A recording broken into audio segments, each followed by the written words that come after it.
Diarios secretos de los papas, lujuria, venenos y traiciones en el Vaticano.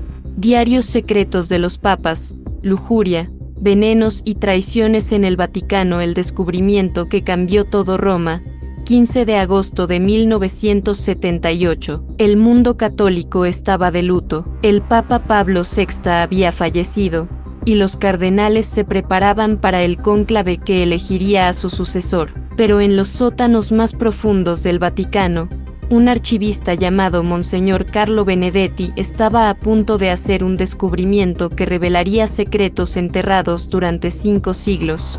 Mientras organizaba documentos para transferirlos a un archivo más seguro, Benedetti notó una irregularidad en una de las paredes del Archivo Secreto Vaticano. Una sección de piedra sonaba hueca cuando la golpeaba accidentalmente con una caja de manuscritos. Intrigado, comenzó a investigar más de cerca.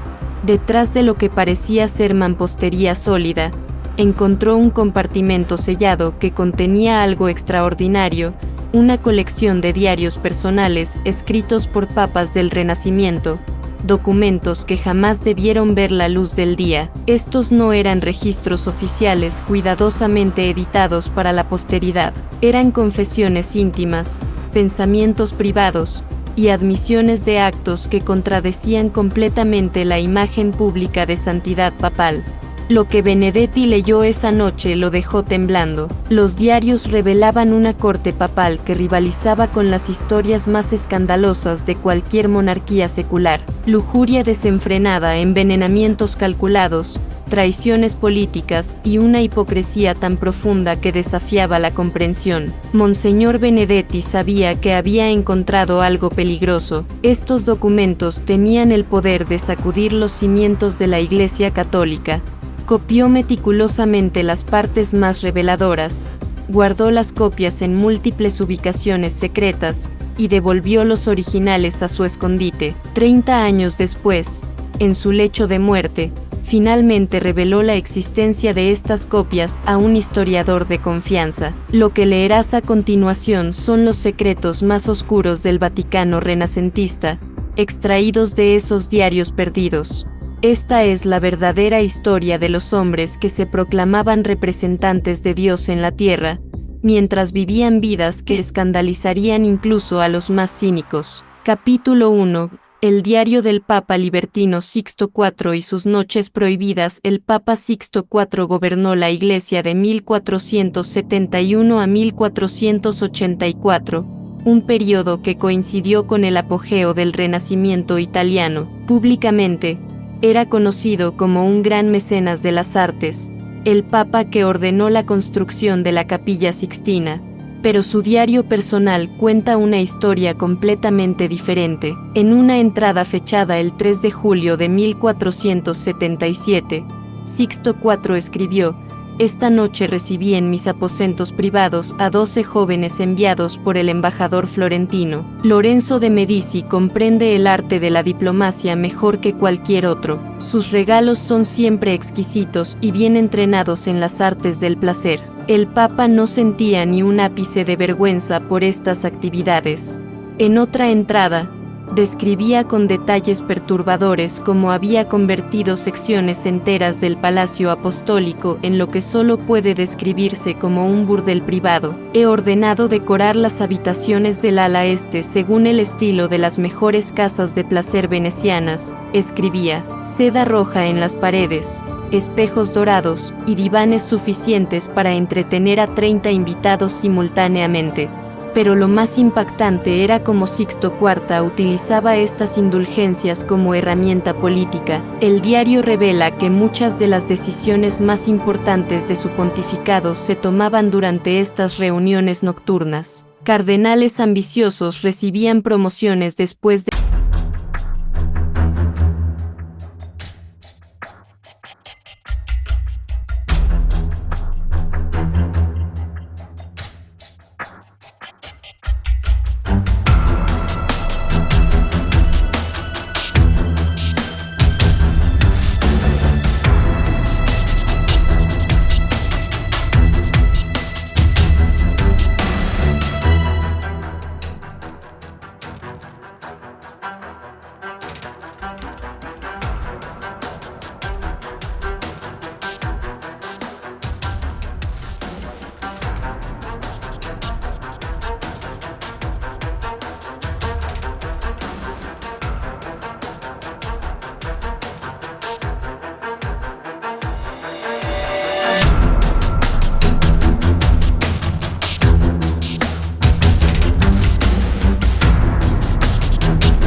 cada uno de sus excesos. En su mente, el poder papal era tan absoluto que lo colocaba más allá del juicio moral ordinario.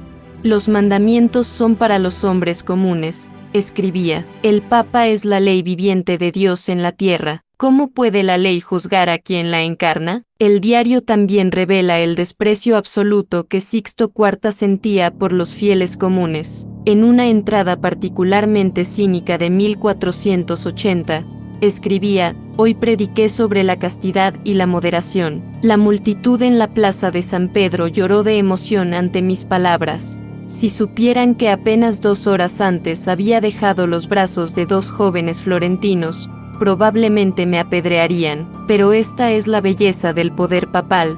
Puedo ser quien necesite ser en cada momento. El pueblo quiere un pastor santo, así que les doy un pastor santo. Lo que hago en privado es asunto solo mío y de Dios, y Dios claramente me ha bendecido con esta posición». Las últimas entradas del diario de Sixto IV, escritas cuando su salud declinaba en 1484, no muestran ningún arrepentimiento. «Me acerco al final de mis días sin remordimientos», escribía. «He vivido como quise vivir. He usado el poder que Dios me dio para mi propio placer y beneficio. Si hay un infierno esperándome, será un pequeño precio por una vida tan extraordinariamente satisfactoria. Pero sospecho que Dios es más comprensivo de lo que los predicadores sugieren. Después de todo, Él creó estos apetitos en mí. ¿Por qué me daría tales deseos si no quisiera que los siguiera?» Venenos en el Vaticano, el diario negro de los Borgia. Si hay una familia que ejemplifica la corrupción papal renacentista, son los Borgia. Rodrigo Borgia se convirtió en Papa Alejandro V en 1492, y su pontificado 1492 a 1503 está documentado como uno de los más escandalosos de la historia. Pero lo que los historiadores conocen es apenas la superficie. Su diario personal revela la verdadera profundidad de su depravación. La primera entrada inquietante data del día de su elección papal. «Hoy compré el papado por 100.000 ducados repartidos entre los cardenales correctos. Fue una inversión excelente. Como papa, recuperaré esta suma en meses. El negocio más lucrativo del mundo no es el comercio de especias ni la banca, es la salvación de almas. Y ahora controlo el monopolio completo».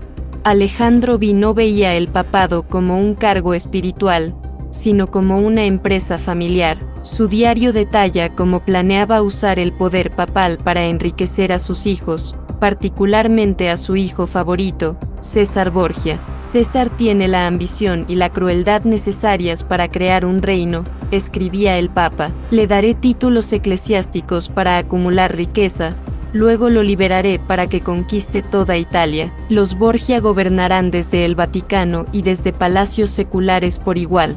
Pero el aspecto más siniestro del diario de Alejandro V son las referencias constantes al uso de veneno. Los Borgia eran famosos por sus envenenamientos, y el diario confirma que no era simplemente rumor o exageración. En una entrada de 1497, el Papa describe con escalofriante frialdad: «El cardenal Orsini finalmente sucumbió anoche. El veneno que nuestro alquimista preparó tomó 3 días en hacer efecto, suficiente tiempo para que pareciera muerte natural.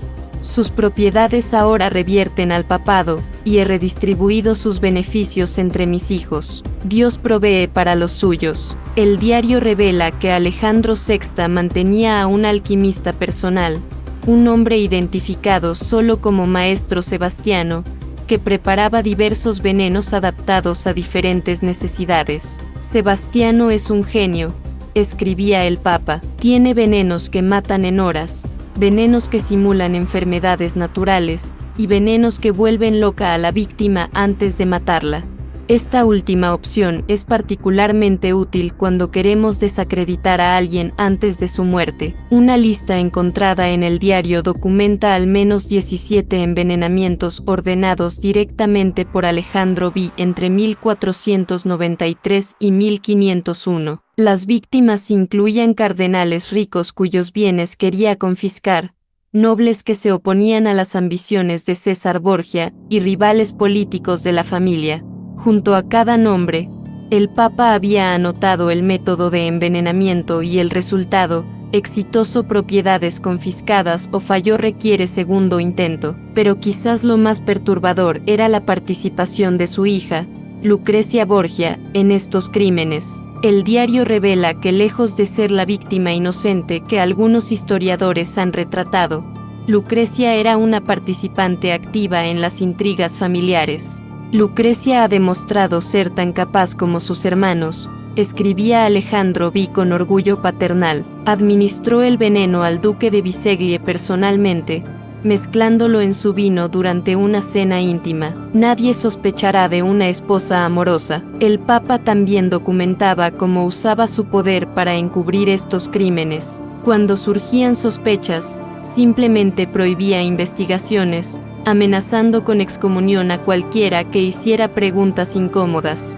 La belleza del poder papal, escribía, es que puedo declarar cualquier investigación contra mí o mi familia como herejía. ¿Quién se atreve a desafiar al vicario de Cristo? Las entradas sobre la vida personal de Alejandro V son igualmente escandalosas. A diferencia de otros papas que al menos intentaban mantener sus relaciones secretas, Alejandro VI vivía abiertamente con su amante, Vannosa dei Catanei, y más tarde con Giulia Farnese, a quien el pueblo romano llamaba la novia de Cristo por su relación con el Papa. Giulia vino a mis aposentos vestida como la Virgen María, escribía el Papa en una entrada blasfema de 1494. Encontré la ironía deliciosa. Después, discutimos cómo usar su belleza para influenciar a los cardenales indecisos en las votaciones de mañana. Es más efectiva que cualquier argumento teológico. El diario también revela que Alejandro VI organizaba lo que solo pueden describirse como orgías en el Vaticano, eventos que llamaba eufemísticamente banquetes privados. Una entrada de octubre de 1501 describe el infame banquete de las castañas, un evento que los historiadores pensaban que era exageración o invención, pero que el diario confirma en detalle explícito. Anoche celebramos un entretenimiento especial, escribía. 50 cortesanas bailaron desnudas entre candelabros, recogiendo castañas del suelo. Los cardenales presentes ofrecieron premios a los hombres que pudieran realizar más exitosamente. César ganó, como era de esperarse. Su vigor es notable incluso para su edad, pero incluso en medio de este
que iban mucho más allá de diferencias teológicas. Finalmente he logrado lo que Alejandro me negó con sobornos, escribía Julio II en su primera entrada como papa: soy pontífice, y mi primer acto será deshacer todo lo que los Borgia construyeron, no por moralidad, sino por venganza. Rodrigo me humilló durante años.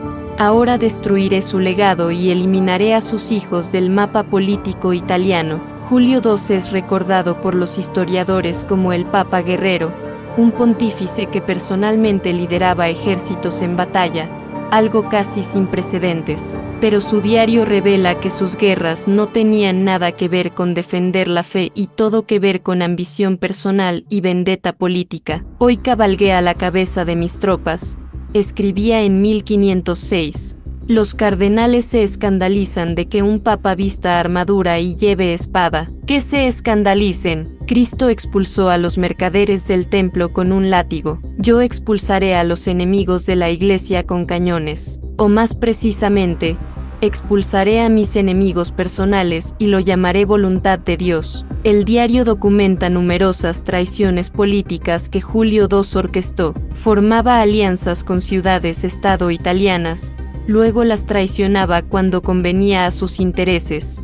Prometía protección papal a ciertos nobles, luego los abandonaba cuando enemigos más poderosos ofrecían mejores términos. Para Julio II, los tratados y las promesas solemnes eran solo herramientas temporales, nunca obligaciones vinculantes. Una entrada de 1508 revela su filosofía política sin adornos. El cardenal Soderini me acusa de traicionar nuestro acuerdo con Florencia. El viejo tonto no comprende que un papa no puede ser atado por acuerdos hechos como cardenal. Cada situación requiere flexibilidad. Hoy Florencia es útil. Mañana quizás Venecia sirva mejor mis propósitos. Solo los débiles se aferran a compromisos cuando las circunstancias cambian. Pero las traiciones de Julio II no se limitaban a política internacional. Su diario revela que traicionó repetidamente a colaboradores cercanos cuando se volvían inconvenientes o demandaban demasiada recompensa por su lealtad. Un cardenal que había sido instrumental en su elección papal fue exiliado después de pedir el obispado prometido. Me pidió demasiado, explicaba Julio II. Es mejor quitarse un aliado exigente que permitir que se vuelva un problema mayor. El Papa también documentaba cómo usaba la excomunión no como herramienta espiritual, sino como arma política. Excomulgó a ciudades enteras simplemente porque sus líderes se opusieron a sus planes de expansión territorial. La excomunión es mi arma más efectiva, escribía. Aterroriza a los supersticiosos y proporciona justificación moral para mis guerras. Declaro que mis enemigos son enemigos de Dios, y así mis conquistas se convierten en guerras santas. Una de las traiciones más significativas documentadas en el diario involucra al rey Luis XII de Francia. Julio II inicialmente había aliado el papado con Francia contra Venecia en la Liga de Cambrai de 1508. Pero tan pronto como Venecia fue derrotada, el Papa secretamente comenzó a negociar con los venecianos contra Francia. Luis confía en mí como aliado, escribía Julio II en 1510. El tonto realmente cree que nuestra alianza es duradera, no comprende que lo usé para debilitar a Venecia, y ahora usaré a Venecia para debilitar a Francia. Los franceses son demasiado poderosos en Italia, deben ser expulsados. Si eso significa traicionar juramentos solemnes hechos en el nombre de Dios, que así sea. El fin justifica los medios. Esta traición llevó a la formación de la Santa Liga.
el papado, escribía León X inmediatamente después de su elección. Ahora vamos a disfrutarlo. Esta frase, reportada por algunos historiadores pero frecuentemente disputada, aparece literalmente en su diario, confirmando su autenticidad. Para León X, el papado no era un llamado espiritual, sino un premio familiar a ser explotado.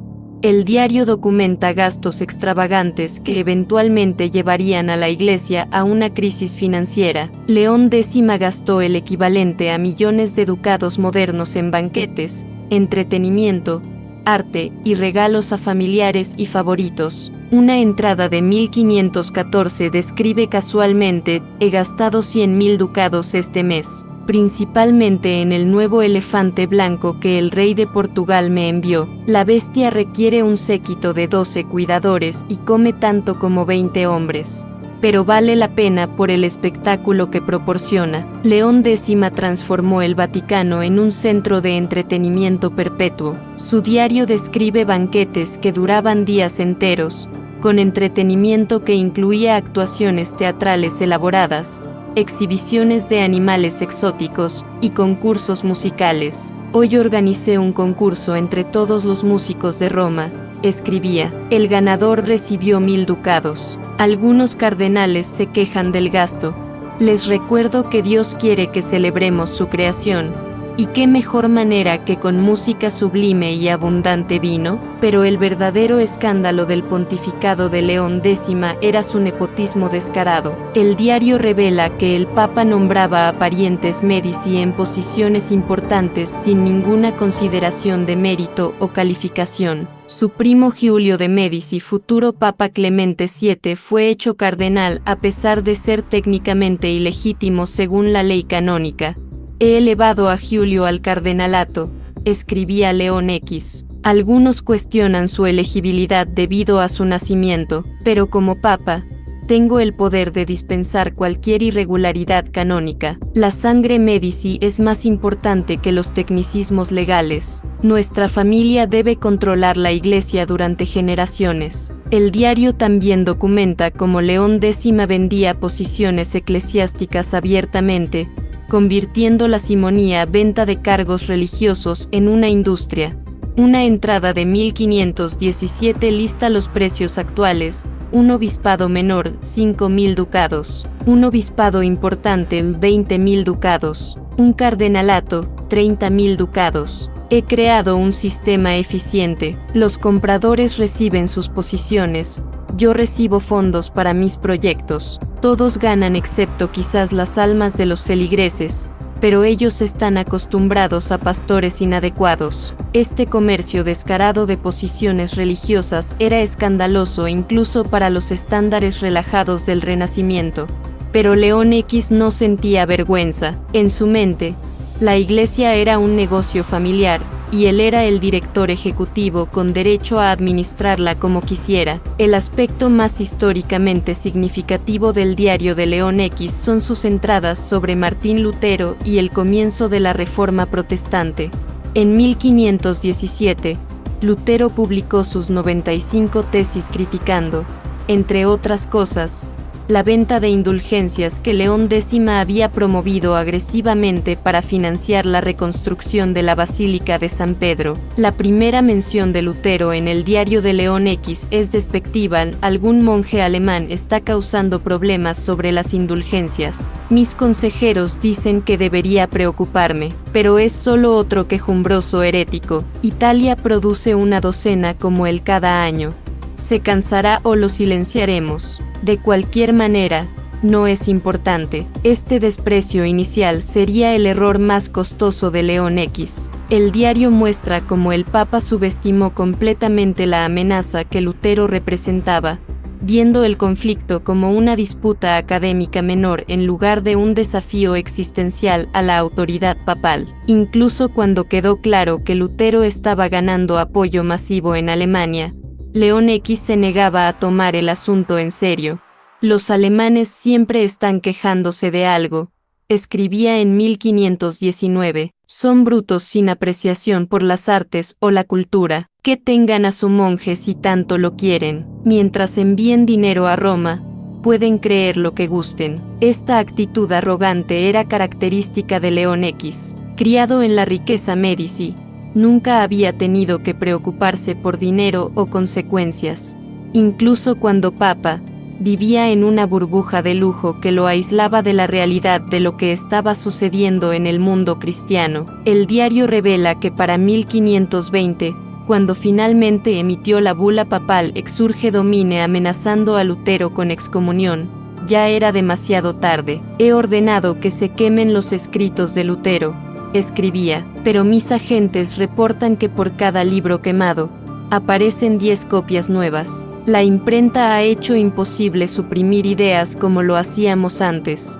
Quizás debería haber tomado esto más en serio hace 3 años. Pero incluso esta admisión no llevó a León X a cambiar su comportamiento. El diario muestra que continuó gastando extravagantemente incluso mientras la reforma fragmentaba la cristiandad. En 1521, el año de su muerte, escribía, los ingresos del papado han caído debido a estos problemas alemanes. Pero no importa, he encontrado nuevos compradores para cardenalatos entre las familias nobles italianas.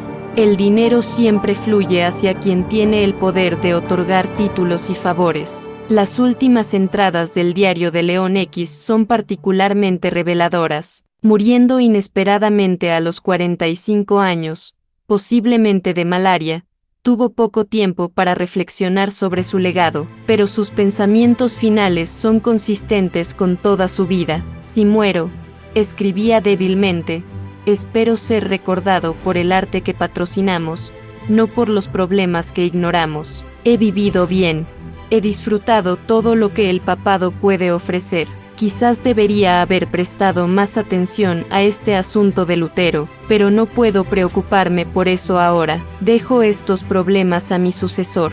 Yo he disfrutado mi tiempo. Clemente VII Cobardía y desastre. Giulio de Medici, primo de León X, se convirtió en Papa Clemente VII en 1523. Su diario personal revela a un hombre completamente diferente de su predecesor. Mientras León X era extravagante y confiado, Clemente VII era indeciso y constantemente aterrorizado de tomar decisiones equivocadas. He aceptado el papado con gran temor, escribía en su primera entrada. El mundo cristiano está fracturado. Lutero y sus seguidores controlan media Alemania. Las potencias europeas me ven como un peón en sus juegos políticos. No sé si tengo...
Desearía poder renunciar a este cargo, pero incluso esa opción me está negada. Cuando finalmente escapó pagando un enorme rescate, Clemente VII era una sombra de sí mismo. El diario muestra que nunca se recuperó psicológicamente del trauma del saqueo.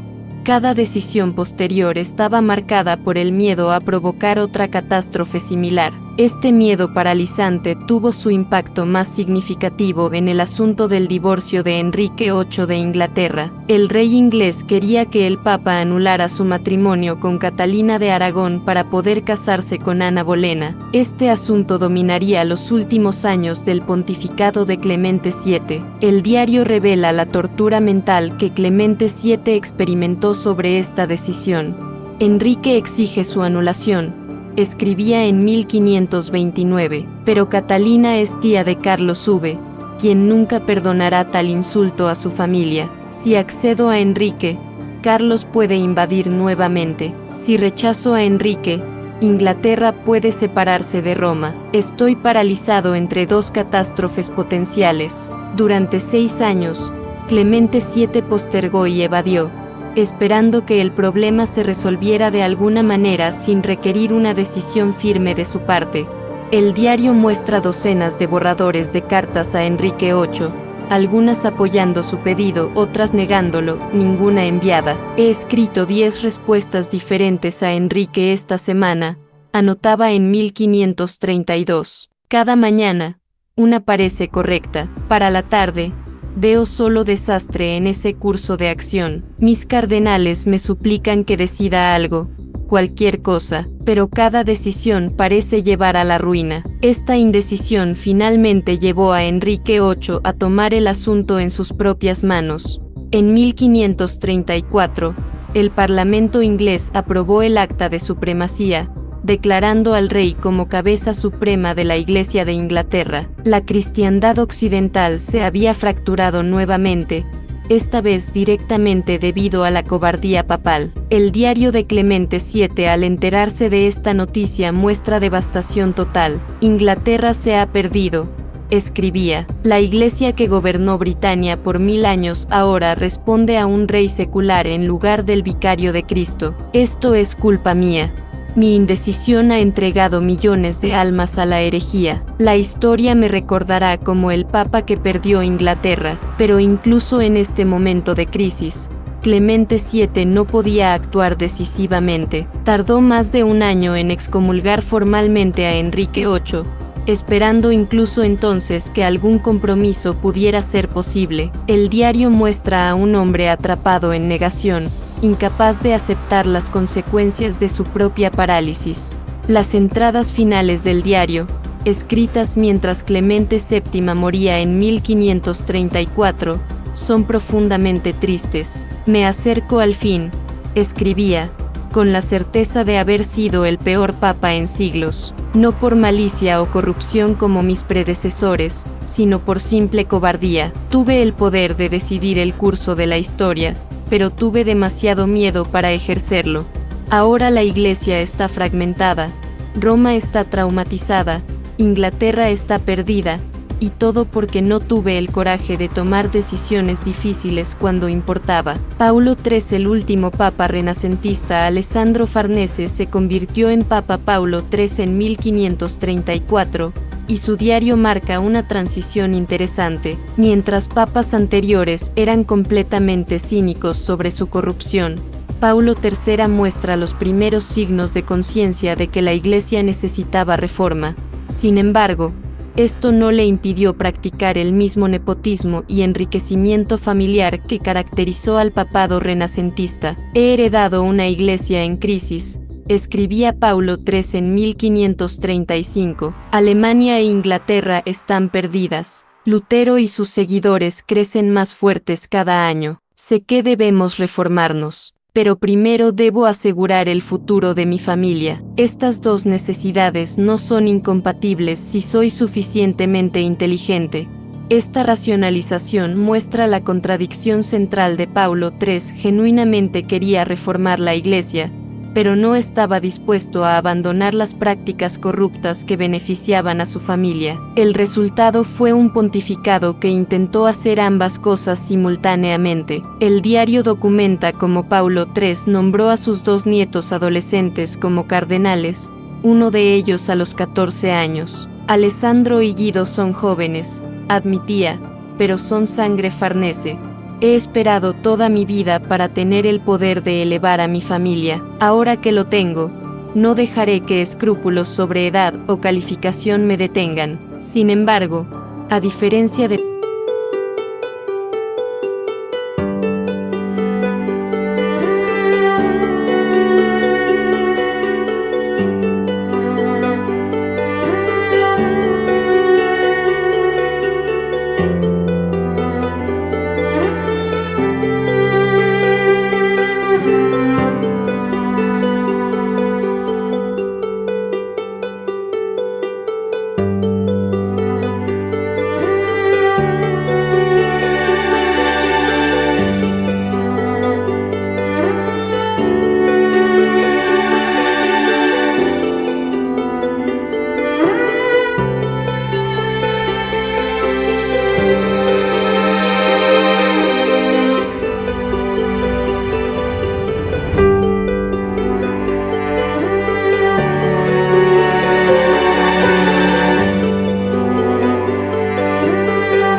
protestantes, pero sin admitir que esas críticas eran válidas. El diario también documenta los intentos de Paulo III de usar la Inquisición romana, que reorganizó en 1542, como herramienta para detener la expansión protestante. Si no podemos reformarnos lo suficientemente rápido, escribía, al menos podemos prevenir que la herejía se expanda en Italia. He dado a la Inquisición poderes amplios para investigar y procesar a sospechosos de protestantismo. Algunos dicen que esto contradice mis supuestos deseos de reforma, pero veo coherencia.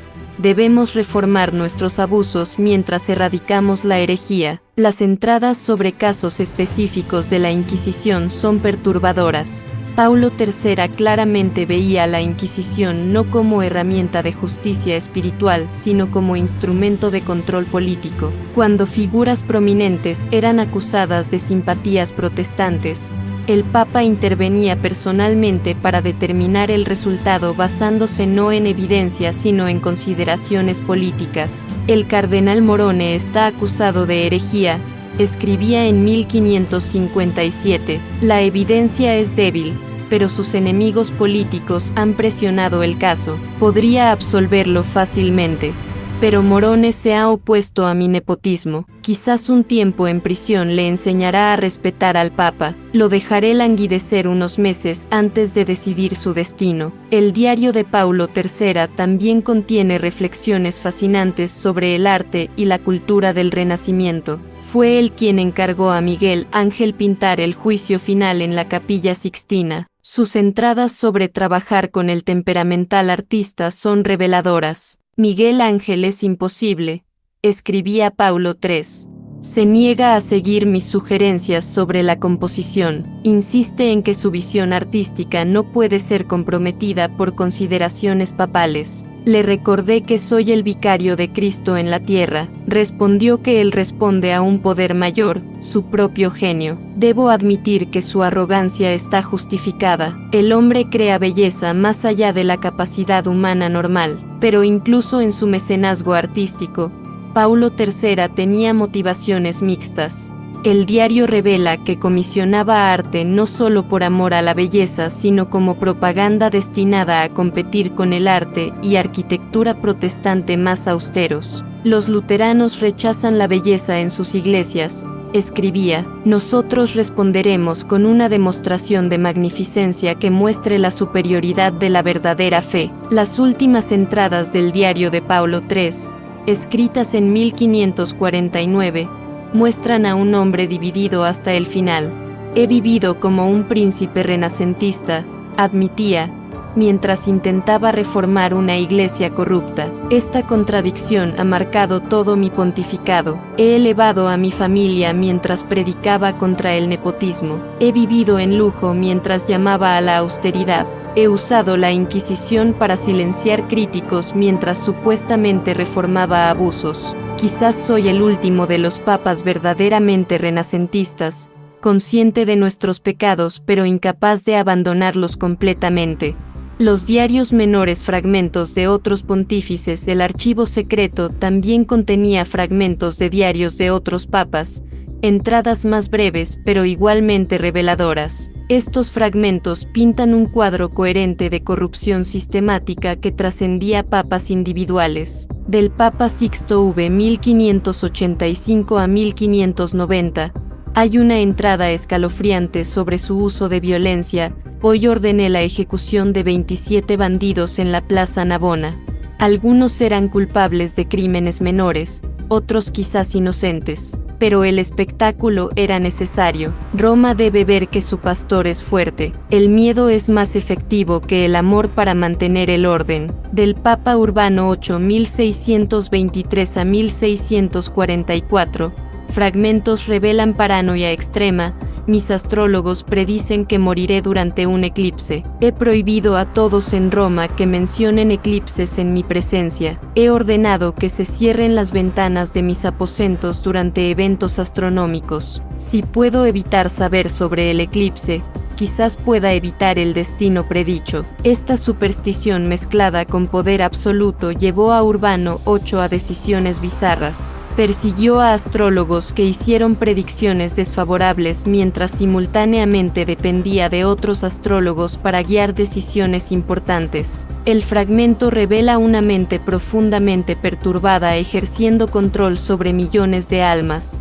Del Papa Inocencio X 1644 a 1655, hay entradas sobre su relación con Olimpia Maidalcini, su cuñada, que efectivamente gobernaba el papado. Olimpia maneja todos los asuntos importantes, escribía. Los cardenales vienen a ella, no a mí, cuando quieren algo. Cobra por audiencias papales, vende posiciones eclesiásticas y acumula una fortuna. Debería detenerla, pero es más inteligente que yo y más despiadada. Es más fácil dejarla gobernar mientras yo disfruto los aspectos ceremoniales del cargo.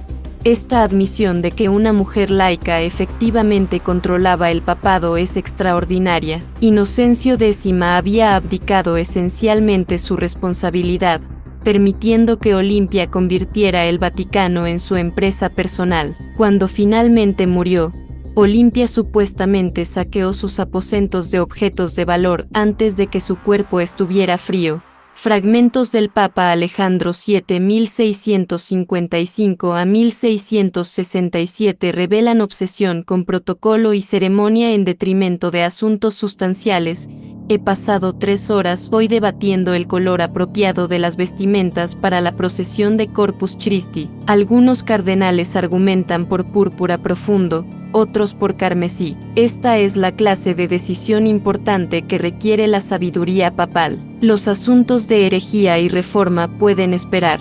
Esta trivialización del cargo papal mientras Europa enfrentaba crisis religiosas muestra cuán desconectados algunos papas estaban de la realidad. Alejandro VII vivía en un mundo de ritual elaborado mientras el cristianismo se fragmentaba permanentemente. Del Papa Inocencio XI 1676 a 1689, hay fragmentos que muestran un papa genuinamente devoto luchando contra la cultura de corrupción que había heredado. Intento reformar la curia, pero encuentro resistencia en cada paso. Los cardenales están acostumbrados a vender favores. Los obispos están acostumbrados a ignorar sus diócesis mientras viven en Roma. El nepotismo está tan arraigado que mi rechazo a promover a mis parientes es visto como excentricidad incomprensible. A veces me pregunto si un hombre honesto puede realmente gobernar una institución tan corrupta. Esta reflexión honesta muestra que no todos los papas eran cínicos corruptos. Algunos genuinamente intentaban reformar, pero el sistema era tan resistente al cambio que incluso papas motivados encontraban casi imposible hacer una diferencia significativa. La maquinaria del encubrimiento. Quizás los documentos más fascinantes en el archivo no son los diarios mismos, sino los materiales adjuntos que muestran cómo la Iglesia sistemáticamente encubría estos escándalos. Hay cartas de archivistas papales discutiendo qué documentos debían ser destruidos o alterados para proteger la reputación de papas fallecidos. Una carta de 1559 del archivista principal al Papa Paulo IV dice: Santidad, mientras catalogamos los documentos del difunto Papa Paulo III, hemos encontrado material extremadamente sensible. Sus diarios personales contienen admisiones de nepotismo, simonia y otros actos que dañarían gravemente la reputación papal si se hicieran públicos. Recomiendo destrucción inmediata. La respuesta de Paulo IV es reveladora: no destruyan completamente. Estos documentos pueden ser útiles algún día para controlar a sus descendientes. En su lugar, séllenlos en el archivo secreto con acceso solo por permiso papal directo. Lo que se conoce puede controlarse. Lo que se destruye completamente puede ser reinventado por enemigos con imaginaciones vívidas. Esta filosofía de preservación controlada explica por qué estos diarios sobrevivieron. No fueron guardados por devoción histórica, sino como herramientas potenciales de chantaje y control. Papas posteriores podían amenazar a familias nobles con revelar escándalos ancestrales si no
garantía institucional es sostenible solo temporalmente.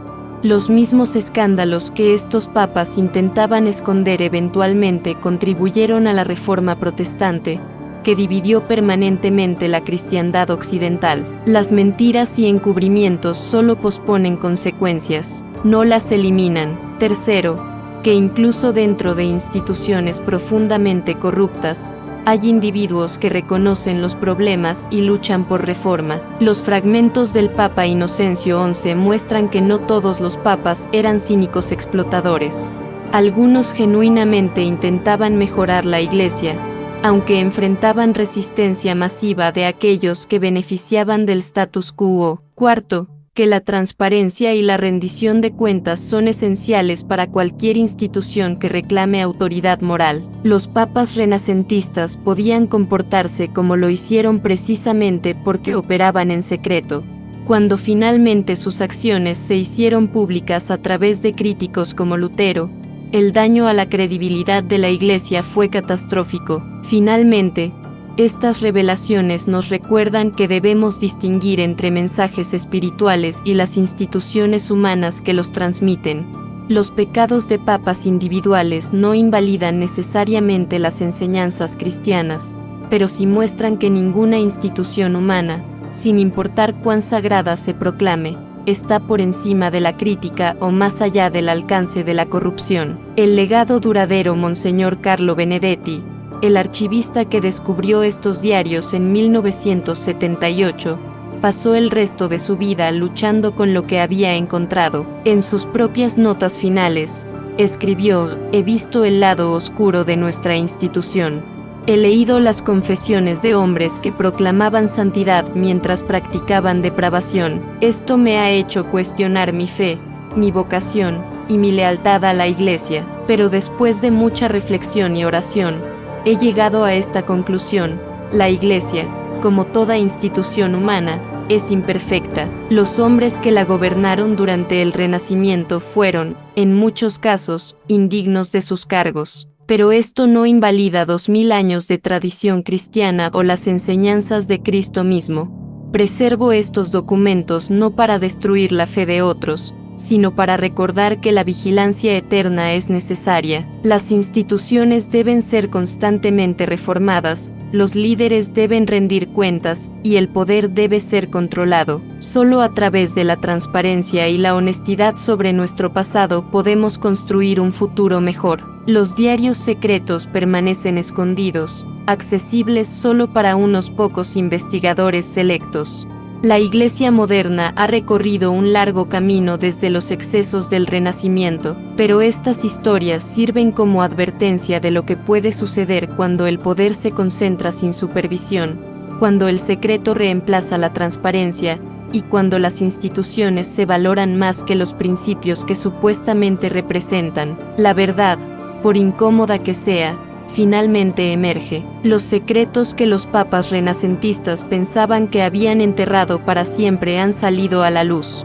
Su legado es una lección para todas las generaciones futuras sobre los peligros del poder absoluto, la inevitabilidad de la rendición de cuentas y la importancia de mantener instituciones honestas y transparentes, sin importar cuán sagradas se proclamen.